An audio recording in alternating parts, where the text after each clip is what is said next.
กูเปิดคลิปแล้วแม่งเจอพวกไอ้คนลาวบางคนนะโอ้กูบอกมึงให้นะมึงไม่ต้อง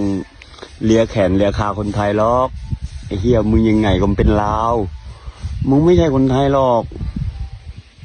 เข้าใจปะมึงไม่ต้องเลียแขนเลียขาเขามาก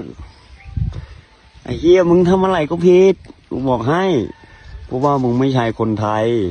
กูบอกมึงให้อันนี้แหละเป็นที่มาของคำว่าดัดฟันแต่บ่ดัดสันดานว่าเลยว่าอีกเนาะประเทศข่อยเนาะการที่เฮาย่อเฮาชื่นชมเนาะประเทศที่ว่าคอยช่วยเหลือประเทศเฮาคือน้ำตอนนั้นเขื่อนแตกประเทศลาวไทยเขามาช่วยคือไทยน้ำท่วมลาวเฮาก็มาช่วยเนาะถึงมันสิบ่แม่นเงินจะบ่หลายแต่มันก็คือน้ำใจเนาะและไทยเขาช่วยให้แรงงานลาวลูกหลานลาวเนาะคนลาวนี่มาเฮ็ดงานอยู่ประเทศไทยเนาะและ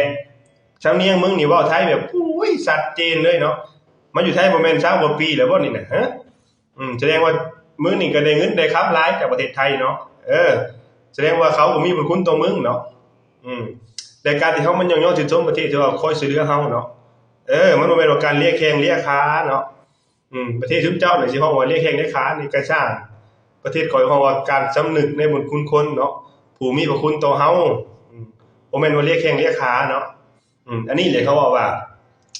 มีเพื่อนบ้านที่ดีเนี่ยเขาจับมือกันสร้างสะพานมีเพื่อนบ้านอันตรพานน่ะ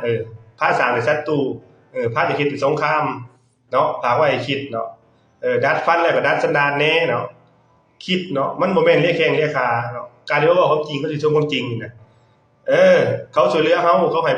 คุณคนลาวเนาะมีที่มาเฮ็ดงานมีที่ทำมาหากินเนาะได้สร้างเรือนสร้างชาติได้สร้างฐานะสร้างครอบสร้างครัวนี่เนาะมันต้องเรียกแข้งเรียกขาบ่ได้มีแต่ประเทศซุมเจ้าเนี่ยเนาะว่ามาเฮ็ดงานอยู่ประเทศเขาเนาะมึงดูน่ะเขา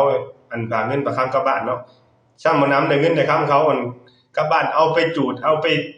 เหยียบจังซั่นจังซี่เนาะโอ้ช่างบ่ปิเนาะจังไม่ทราบถามว่าให้คิดนั่นแหละดัดฟันดัดสันดานนำ